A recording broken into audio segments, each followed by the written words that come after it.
ইতিহাস জানে না, এখন নতুন লোকজন কিছু তো আমদানি হয়েছে, ঠিক আছে। এখান থেকে কিছুটা দূরে ভাঙাবাড়া ব্রিজের কাছেও আবার তৃণমূলের তরফ থেকে না, সে তো করতেই পারে, সবাই করুক না। এই শহীদ মিনারে দেখুন ভিতরে পতাকা নেই, বাইরে আমাকে যারা রিসিভ করলাম বললাম পতাকা বাইরে, এই তো সবার এখানে ট্রাস্ট বানিয়ে দেওয়া হয়েছে। এটা তো আমার একার নয়, তারাও এসে তারা আসে না কেন, ঢুকে না কেন, মাল্লা যে কেউ দিতে পারে। এবং সেই সময় সমস্ত বিরোধী দলের ভূমিকা ছিল, এসইউসিআইয়ের ভূমিকা ছিল, প্রভাস বাবুদের বিরাট ভূমিকা ছিল, লালকৃষ্ণ আদবানির ভূমিকা ছিল। লালকৃষ্ণ আদবানি প্রথম তো খেজুরির অবরোধ তুলেছেন, তা আপনি অস্বীকার করবেন কেন? আমি তো বলছিলাম মমতা ব্যানার্জিকে আমরা যখন ডাকতাম আসতেন, বাকিটা আমরা করতাম, আবার চলে যেতেন। আবার আমি এখানে আসতাম, যে দায়িত্বটা এখানে দিয়ে যেতাম নিশিদাকে, বা ওখানে আপনার ওই ওপারের অঞ্চলে যারা ছিল স্বদেশ অধিকারী, অশোক করণ বা অন্য যারা ছিল, কেউ কেউ তৃণমূলেও আছেন, তা আমরা সেইভাবেই করতাম, সবাই মিলে আন্দোলন হয়েছে। সিপিআইএম ছাড়া সমস্ত দল প্রায় ঐক্যবদ্ধ ছিল, এবং এখানে প্রত্যেকেরই কিছু না কিছু অবদান আছে। মহেশ্বেতা দেবী টাকা না দিলে আমরা তো জামিন করাতে পারতাম না।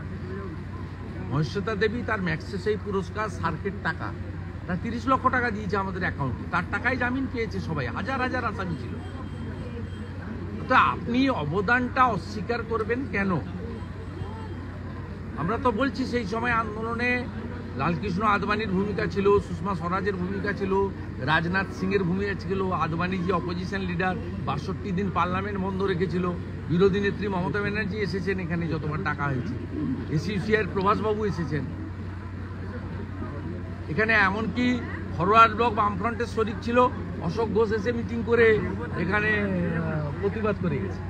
আচ্ছা, আমরা ইতিহাসটাকে বিকৃত করতে চাই না, আপনারা বিকৃত করছেন কেন? এই একটা চোর তারাচাঁদ বাড়ে জাহাজের মতো বাড়ি করেছে, সে একটু আগে এসে আমাকে আক্রমণ করছে, আমাকে আক্রমণ করবেন কেন? আক্রমণ করার জায়গা না। আমি সত্যি কথা বলেছি, মমতা ব্যানার্জি নন্দীগ্রামের জন্য মুখ্যমন্ত্রী হয়েছে, অনেকগুলো কারণ থাকতে পারে, কিন্তু বড় কারণ হচ্ছে নন্দীগ্রাম। কারণ সিঙ্গুরের আন্দোলনে সাধারণ মানুষের সমর্থন ছিল না, তাদের কারখানাকে ভেঙে উড়িয়ে দিয়েছে। এখানেও যদি কারখানা সঠিকভাবে জেলিংহামের জায়গায় অন্য জায়গায় করতেন, অসুবিধা ছিল না। 29টা গ্রাম যার নেওয়ার কথা না লক্ষণ সেন, তিনি নিয়ে নিয়েছেন ওই দীনবন্ধুপুর লকগেট থেকে সাহেবনগর 7 খণ্ড পর্যন্ত। এই জায়গায় 29টা গ্রাম সেই ব্রিটিশের মতো সুতানুটি, গোবিন্দপুর, কলকাতা পুরো গ্রাম যদি নিয়ে নিতে চান, মানুষ সমর্থন করবে কেন?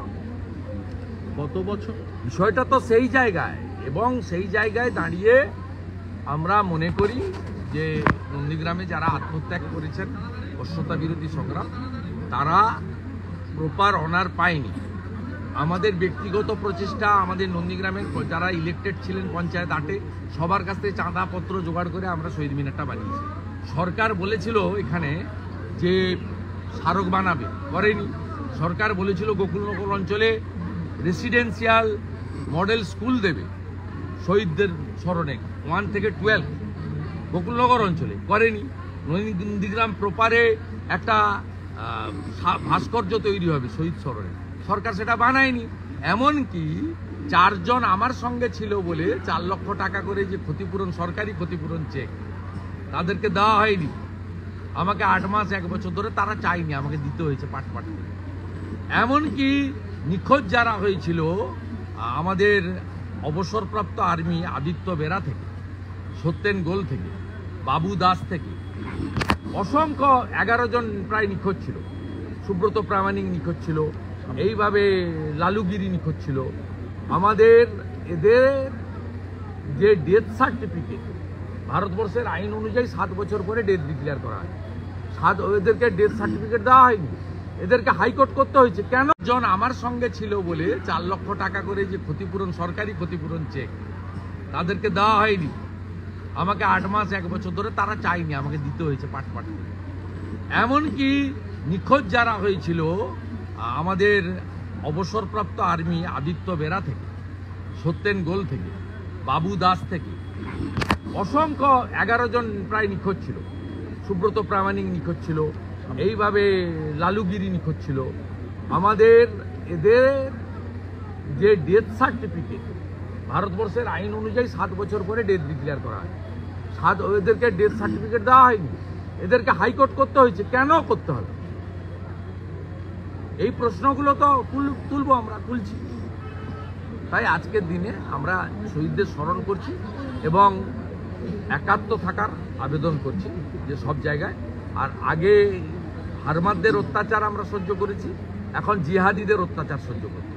হনুমান পূজা করতে গেলে মারবে, অমুক করতে গেলে মারবে, ভোট হবে মুসলিম এলাকায় কাঞ্চননগরে, এত স্কুল নেই, এত কলেজ নেই, একদম ওইখানে সেখানে বোম পড়বে।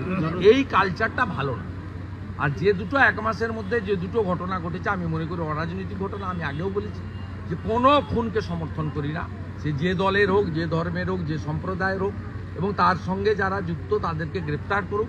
এবং আমি তো কানে শুনেই বলে দিয়েছিলাম বিষ্ণুপদ মণ্ডল যিনি মারা গেছেন, খুন হয়েছেন, তার পারিবারিক বিরোধে গেছে তার মামার ছেলে। আমি শুনেছি, আমি তো আর চোখে দেখিনি যে উত্তম মণ্ডল এই ঘটনা ঘটিয়েছে।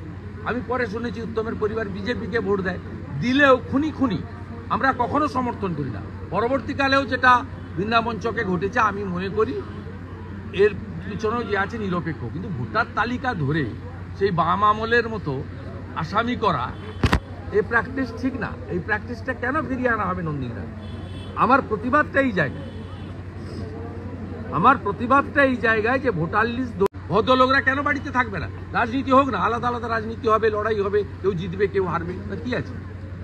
এই প্র্যাকটিস বন্ধ হওয়া দরকার আছে। আমি এটাই সকলের কাছে আবেদন করব। এবং এরা শুনবে না, শোনার পাত্র নয়। কারণ পান থেকে চুন খুঁজলেই আইসি ট্রান্সফার, মুখ ট্রান্সফার, দমন পিডল আছে। আমি বলবো জুডিশিয়ারি এবং জনগণ এরাই একমাত্র বাঁচার রাস্তা। জনগণ ঐক্যবদ্ধ থাকবে, জুডিশিয়ারি নিশ্চয়ই সত্য মিথ্যা যাচাই করবে। গত বছরই আপনি 7ই জানুয়ারি মঞ্চ থেকে বলেছিলেন যে এবছর ভোট আছে, দেখবেন ওখানে অনেক পরিযায়ী নেতারা আসবে, পরের বছর কাউকেই দেখা যাবে না। কার্যত দেখা গেল ওই তৃণমূলের শিবিরে যেখানে শহীদ সমাবেশ হলো, প্রথম সারির কোনো শাসক দলের নেতা নেই। না, আমি বলবো ওদের অধিকার আছে করার, প্রত্যেকের। আমার এটা নিয়ে কোনো বক্তব্য নেই। আমি শুধু বলি এগুলো কৃত্রিম, ন্যাচারাল নয়।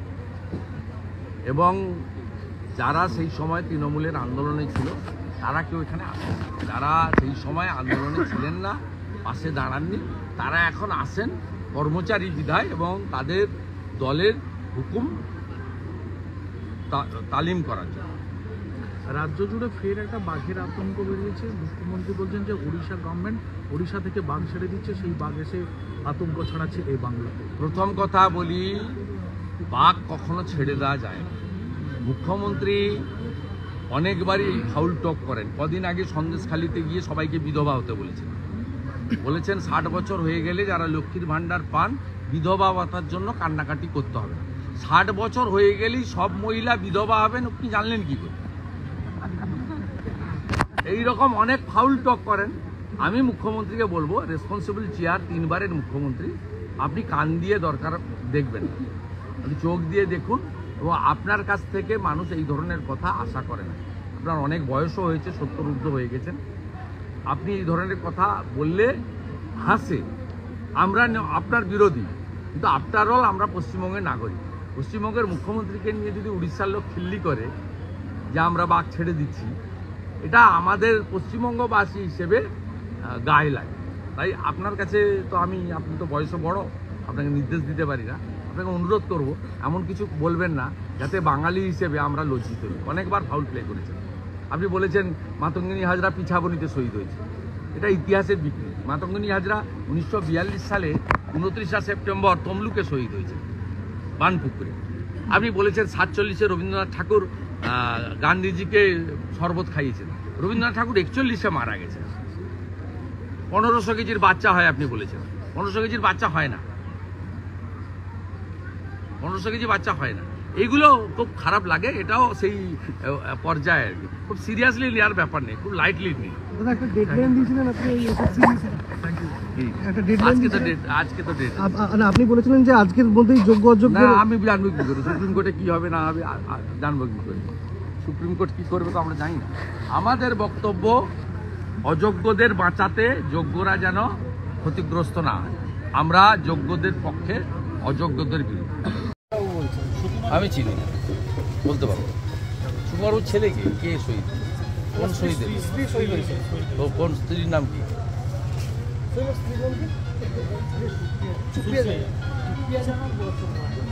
সুপ্রিয়া জানার পর তো সে কি বলছে আমি তো বলতে পারবো না। তারা বলছেন যে আমরা এত বছর ধরে তৃণমূলের সাথে রয়েছি, মঞ্চে আসছি, কিন্তু আমাদের কোনো সুকুমারবাবু বলতে পারবে, আমি তো বলতে পারবো না। যে মমতা ব্যানার্জি ডেথ সার্টিফিকেট দেয় না, হাইকোর্ট করে করতে হয়েছে, তার কাছ থেকে কি আশা করেন আপনি? ওরা বাবু কলকাতার লোক, গাঁয়ের লোক না, আমরা পান্তা খাওয়া লোক। ওরা সামনে পিছনে পুলিশ নিয়ে বাই বাই টাটা, গাঁয়ের লোককে দেখে না ওরা। গাঁয়ের লোকের মর্ম গাঁয়ের লোকই বুঝে।